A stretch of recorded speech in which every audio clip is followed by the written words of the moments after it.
Star TV, and it's time for a 7:30 news bulletin. My name is Tandi Wenzamara. Here's a look at our top stories. Pope Francis appeals for dialogue between Azerbaijan and Armenia.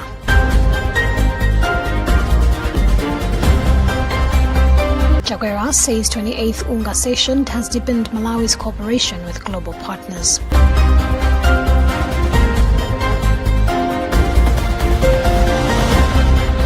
CSEC bemoans high percentage of learning poverty. And in other news, Kenya to ban private children's homes over trafficking fears.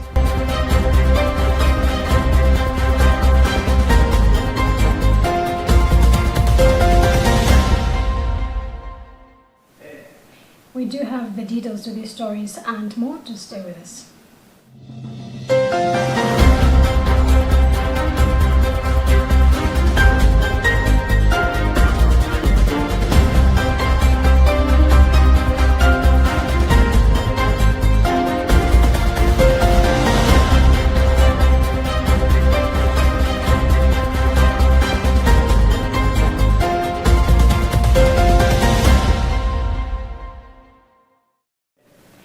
Pope Francis has said that he has been following the dramatic situation of displaced Armenians in Nagorno-Karabakh in recent days and has since reiterated his call for a political mediation between Azerbaijan and Armenia. Speaking during the Sunday Angelus, the Holy Father renewed his call for dialogue between Azerbaijan and Armenia, hoping that the talks between the two parties will, with support from the international community, will favor a lasting agreement that will put an end to the humanitarian crisis. We have more details in this headline news report read by Charity Chalanga. A lightning offensive last week led by Azerbaijan in the contested enclave of Nagorno-Karabakh has led to an exodus of Armenian residents in the area after Baku ordered the region's Armenian fighters to disarm and conflicting leaders signed a ceasefire agreement. Armenian authorities said over 100,000 people had arrived in Armenia from the enclave, accounting for more than 80% of the enclave's Armenian population. The two sides have been locked in conflict for 3 decades, accusing each other of attacks, massacres and other atrocities. In December 2022, Azerbaijan blocked the Russian corridor, the only road connecting Nagorno-Karabakh with Armenia, accusing the Armenian government of using it for illicit weapons shipments to the region's separatist forces. Pope Francis also said he is praying for the victims of a tragic accident in the city of Stepanakert, which serves as the facto capital of Armenians in the Nagorno-Karabakh. At least 170 people are known to have died in the explosion, and the hospitals are struggling to treat the 290 people injured in the blast. The after blockade in December left them with severely shortages of medical supplies. Some of the injured have now been evacuated by Armenian helicopters. It is not yet clear what caused the explosion on the evening of September 25th.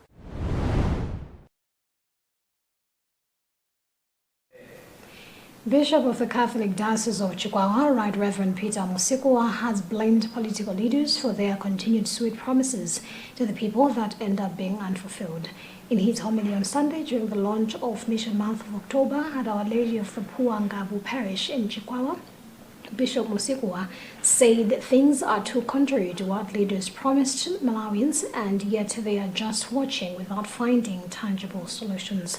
From Chihuahua, Bernard Mwanza has more details.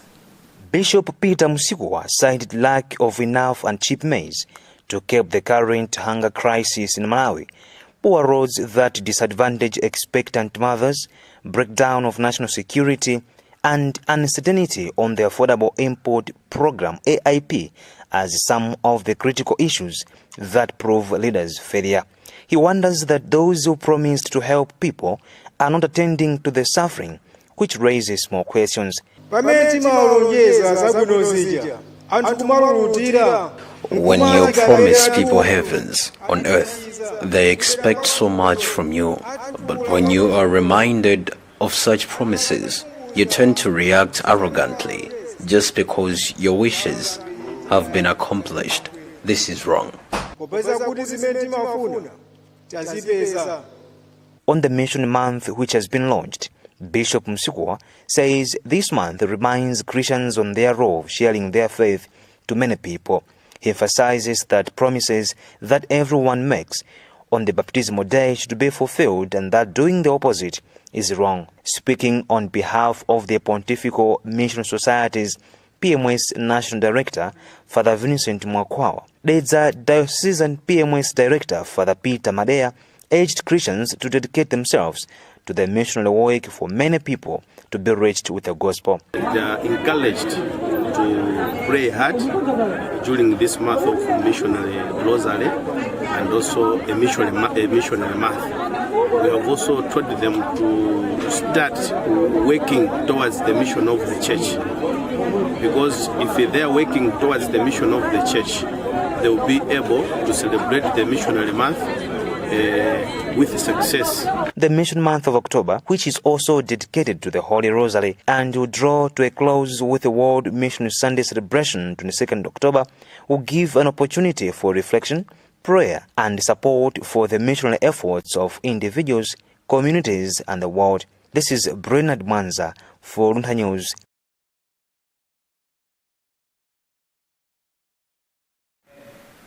State President Dr. Lazarus Chakwera has expressed satisfaction with his trip to America, where he attended the 78th session of United Nations General Assembly, UNGA, as it has provided opportunities to Malawi as a country. Chakwera made the remarks upon arrival from New York, where he, among other engagements, attended the African Investment Meeting with development partners who have the potential to invest in the country to accelerate economic growth. Emmanuel Chiwocha has more of the details. President Chakwera took advantage of his stay in the U.S. to reach out to a number of institutions to assist the country as it strives to come out of various challenges brought about by COVID-19 as well as Tropical Cyclone Fred. Among other successful stories, Chakwera secured a 50 billion kwacha from a U.S.-based non-profit organization, Gives Direct, which is meant for National Social Cash Transfer Program. Chakwera also convinced Africa Export-Import, African Bank, to release $755 million for the construction of industrial parks in the cities of Blantyre and Lilongwe. I was happy to represent our nation and was able to not just represent Malawi but other nations in terms of the least developed, since we had just handed over chairship of that group.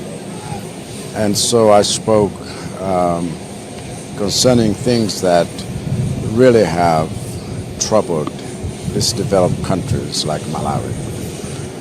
And then I had side meetings, and I was happy that the Secretary General was able to send an assistant, Secretary General for Humanitarian Affairs, to the Malawi Partners Development. During a meeting with a delegation from Israel, Chakwera said government is committed towards strengthening its relationship with the country for inclusive and sustainable development. Concurring with the President, Minister of Natural Resources, Michael Usi, said Israel is geared to explore irrigation farming in the country. Chakwera left the country on September 15, 2023.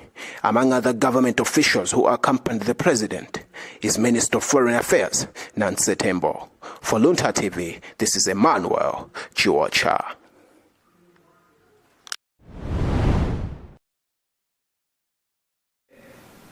The African Peacemaking Database, APD, one of the philosophically pillars in bringing peace back to the world, has applauded the peace mechanism embraced by Union of People in the area of Group Village head Zienda Manja, Traditional Authority Malili in Lilongwe. The group left Chimpango village in the outskirts of Lilongwe city and now resides in the area, which is over 5 kilometers away from the previous destination. On Monday, APD officials, led by its global director Seth Kinsey, visited the area to appreciate the major factors that led to the communion. Herbert Katanda with more of the details. APD Global Director Seth Kinsey said he was impressed with the type of union that people in the area are expressing, saying it tells a beautiful story of peace among people who share common opinion. The database initiative aims at fusing traditional authorities and traditional democratic political values into the modern governance structure in a dynamic manner to promote peace and order in Malawi and Africa at large, among others. Kinsey said the organization will work hand in hand with government, to enhance the already existing tranquility in the area. Yeah, well, it's tough because the development aspect is so difficult, especially when you came out here. So I think the one thing we want to do is keep rising so people can learn from the things that are free, in this case being the knowledge that they have about ways that can keep them in peace. So we want to bring other people from other communities, particularly youth, to come share with the chief and learn from the chief and the group village headwoman about their traditions that are so strong out here. On his part, group village head Zianda Manja said the group is experiencing a different environment since it migrated. He said despite the positives, they are still facing numerous challenges, including distanced hospital facilities and markets. We are experiencing various challenges here. For instance, the type of water that we use isn't that safe. And also we are lacking basic needs, for instance money. But generally we are living a good life.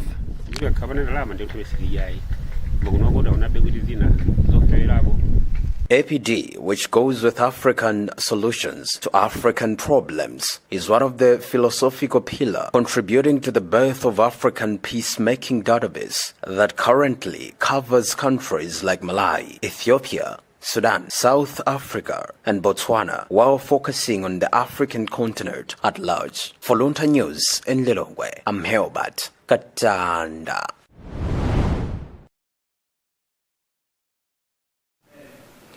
Rumpi Prison says the newly deployed measures in controlling tuberculosis cases at the facility have improved the situation compared to circumstances that marred previous years.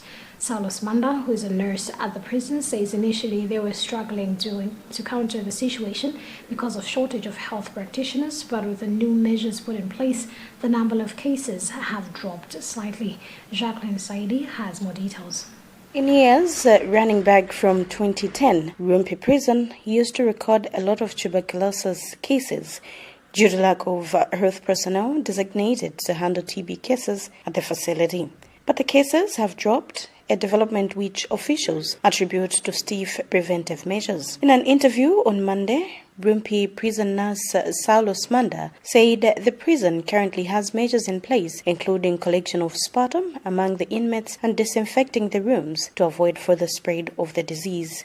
We have some measures which we use as so that we can prevent TB in this prison. In a separate interview, Rumpi District TB Officer Uma Mwamadi indicated that government works hand in hand with the prison officials. He stressed that they get samples from the prison which undergoes testing, exercises, and when the results are positive, they make arrangements for the patient to instantly be isolated during the first treatment phase, which takes about 2 weeks before bringing the inmate back to the prison to finish the treatment. Yes, for the initial phase of the drugs, we give them 2 drugs enough for 2 weeks. So after 2 weeks, they are supposed to come back to the hospital for clinical assessments. After 2 months, we start giving them monthly drugs. So after 1 month, they come back, we clinically review the patients. Then after 1 month, they also come back. So they come to the hospital on a monthly basis until they finish their treatment. So we make sure that we give them drugs for 1 month only to make sure that they come back so that we can clinically assess them. Meanwhile, the prison says it is not on the highest level on space control as the prison is congested, hence pleading for rehabilitation of proper ventilation. The prison, which currently has about 300 inmates, was constructed to harbor at least 150 prisoners, a situation which is making it hard to control the spread of other infectious diseases. For Luntha Television News, this is Jacqueline Saidi.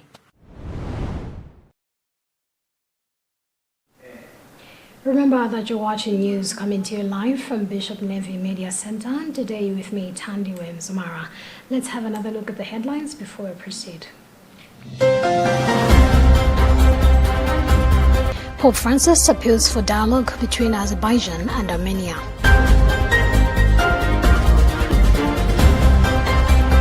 Chakwera says 28th UNGA session has deepened Malawi's cooperation with global partners.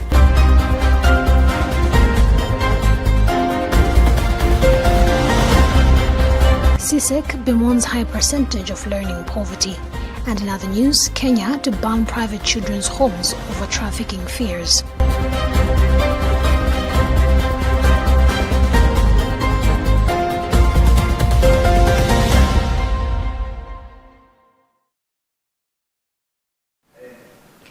Civil Society Education Coalition (CSEC) has bemoaned poor quality teachers and unavailability of resources as some of the major factors exacerbating learning poverty in Malawi. Speaking during an engagement meeting with parliamentarians and other key stakeholders, CSEC board chairperson Limbani Sabato said that there is a need for good investment in education technology EdTech as a solution to the problem. He said teachers must be trained to ensure quality learning, and learners must have access to data and resources readily and efficiently made available digitally. Charity Chilanga has more of the details. The 87% of learning poverty in Malawi has swallowed CSEC, prompting it to reiterate its calls for investment in education technology. CSEC board chairperson Limbani Sabato said education technology can provide solutions for addressing learning poverty through, among others, capacity building of teachers and ensuring that learners easily access education materials made readily available online. He said learning requires thousands of books and the country has few printed books, saying with education technology, teachers and learners can access the books online within a short time. I think one of the major factors has to do with the quality of our teachers. If we have untrained teachers, I think these will not be able to ensure quality education, but also access to resources. So we need books, we need also other resources in the classroom that can facilitate learning. The challenge that we have is we have few books, especially books that are printed. But now with EdTech, we are saying that teachers as well as learners can access online thousands of books within a short period of time. But also it's easy to replace those because then they can just be uploaded on the internet. Maybe it has to be the issue of the gadgets which need to be available to both the teachers and learners, and this is why we are here as stakeholders. Vice Chairperson of the Parliamentary Committee on Education, Ephraim Naija, described the high percentage of learning poverty in Malawi as a national crisis, requiring the nation's decisive solutions, saying as a committee, they will lobby for increased budgetary allocation to education technology. For registration, representation and also oversight. So in the speech by the director of CSEC, he did mention that as members of parliament, we have got a role to play in terms of having appropriate registration in place and also other policies in place so that the EdTech issue should take place. But also, as you are aware, there are budgetary requirements that we need to have in place. So as members of parliament, we need also to make sure that there is appropriate budget allocations towards achievement of this CSEC organized the meeting in partnership with Oxfam, Forum for African Women Educationalists in Malawi, FAWEMA, and Girls Activist Youth Organization. Charity Chilanga, Luntha Television, Lilongwe.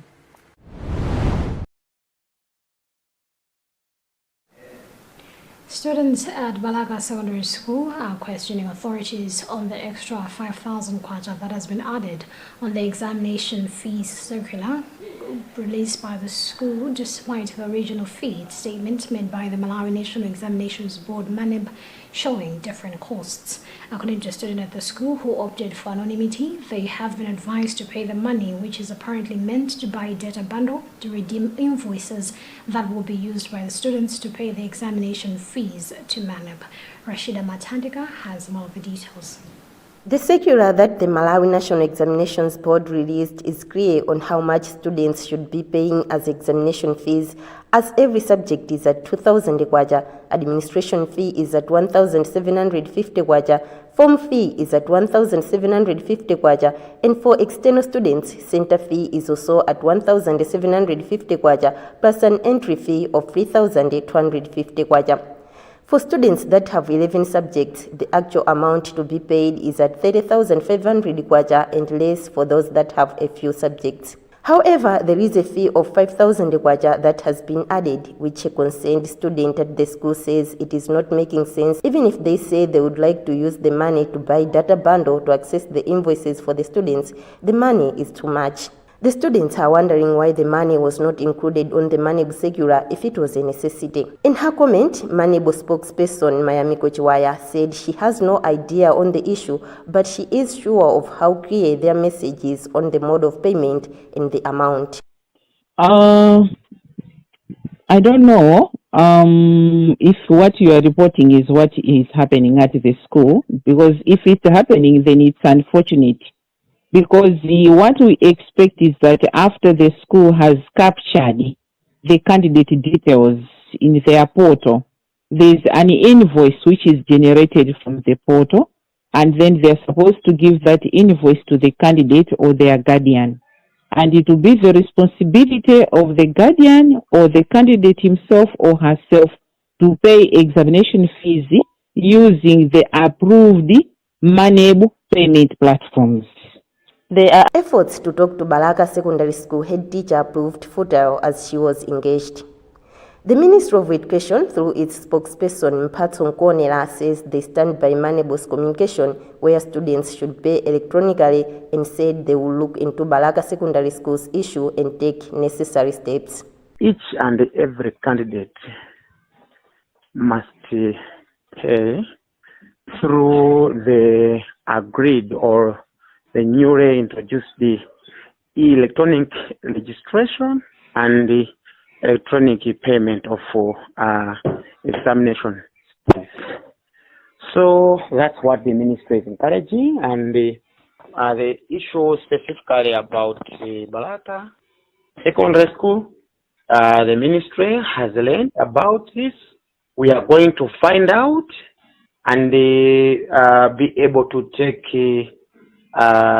appropriate advice and action to address it. But what we are saying as a ministry is that all schools in the country should embrace the change that Manebo has, as a ministry through Manebo has actually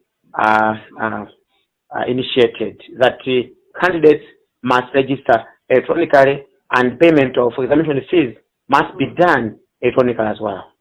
The question is that, is there anything that parents or guardians or the students at the school are not being told about? If the administration is in need of data bundle, is that amount from each student necessary when the cheapest data bundle of 10 Mpansetse weekly and Airtel Mofire is at 1,200 kwacha, or is the information too heavy that it needs a lot of data bundle? If the money is compulsory, as the students are claiming, will it not be a hindrance for other underprivileged students? Rashida Matantika, Luntha TV, Balaka.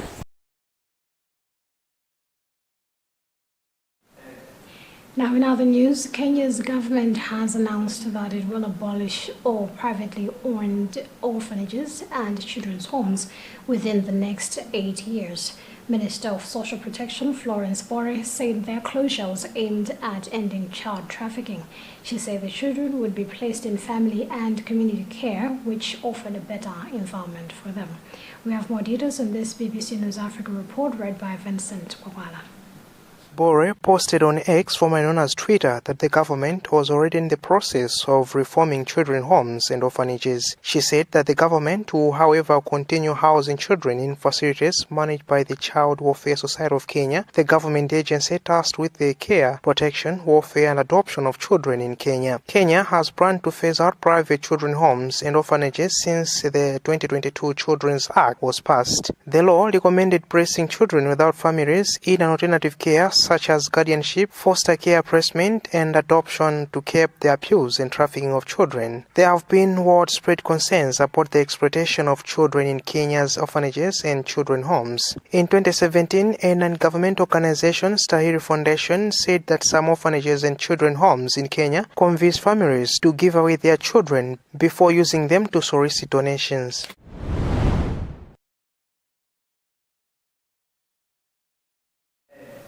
That BBC News Africa report read by Vincent Kwagwala also brings us to the end of what we had for you in this edition of our news bulletin. But before we leave, here's a reminder of our top stories.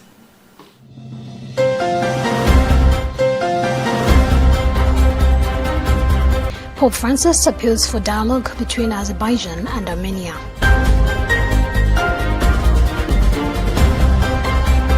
Chakwera says 28th UNGA session has deepened Malawi's cooperation with global partners.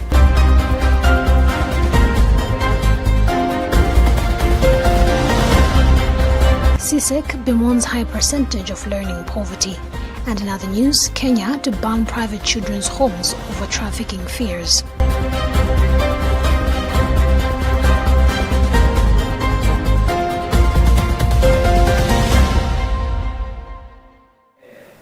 My name is Tandi Wemzamara. Thank you so much for keeping me company, and do continue following the rest of our programs right here on Luntha TV. Goodbye for now.